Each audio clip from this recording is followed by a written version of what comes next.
Арайлап таң атқан кезде менің бөжейлігім ұрады. Осы кезде мен шошып оянамын да қайтып ұйқыға беріліп кетемін. Арада 3-4 сағат өткеннен кейін мен ұйқымнан тұрамын да өзімнің айналысатын істеріме айналыса бастаймын. Ең алдымен ол свежий гүлдерді иіскеп, өзімнің бойыма қуат алу. Осыдан кейін мен жеңдір адамдар секілді тісімді жууға барамын. Және де көріп тұрғандарыңыздай, менің тіс жуатын пастам кетіп қалғаннан кейін мен лучше жумай-ақ қояйын дедім. Аузымнан главный жаман иіс шығып тұрған жоқ. Содан кейін мен басқа адамдар секілді қырына бастадым.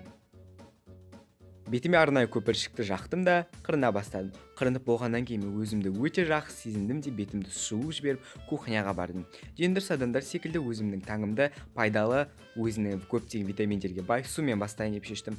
Бірақ ол менің жағдайымда су емес, бір банка огурцыдан қалған су. Содан кейін мен холодильникті аштым. Оның ішіне мен әрдайым өзімнің таңымды пайдалы, витаминдерге толы, жеңіл таңғы аспен бастайын деп шештім. Мінекей. Бұл жерде бізде гречкамен котлет, су, алма, апельсин, блинчик. Содан кейін қарнымды тойдырып алғаннан кейін мен залға барып өзімнің сабағымды оқайын деп шештім. Өзімнің шкафымды ашып қалған кезде сабақ мені өзі күтіп тұрғандай шашылып түсті. Өзіме керекті пәндерді алдым да оларды оқуға кірістім.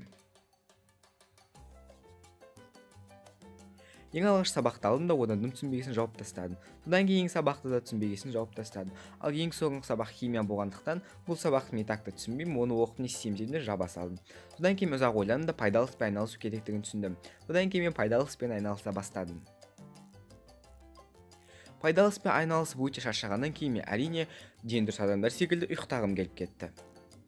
1 сағат ұйықтадым, 2 сағат ұйықтадым. 3 сағатқа келгенде мен уже жайлап ұйқыдан тұра бастадым. Содан кейін мен өзімнің денемнің қатты ауырғанын және ұйқым келіп тұрған сезіндім де лучше барып төсекке барып жатайын деп шештім.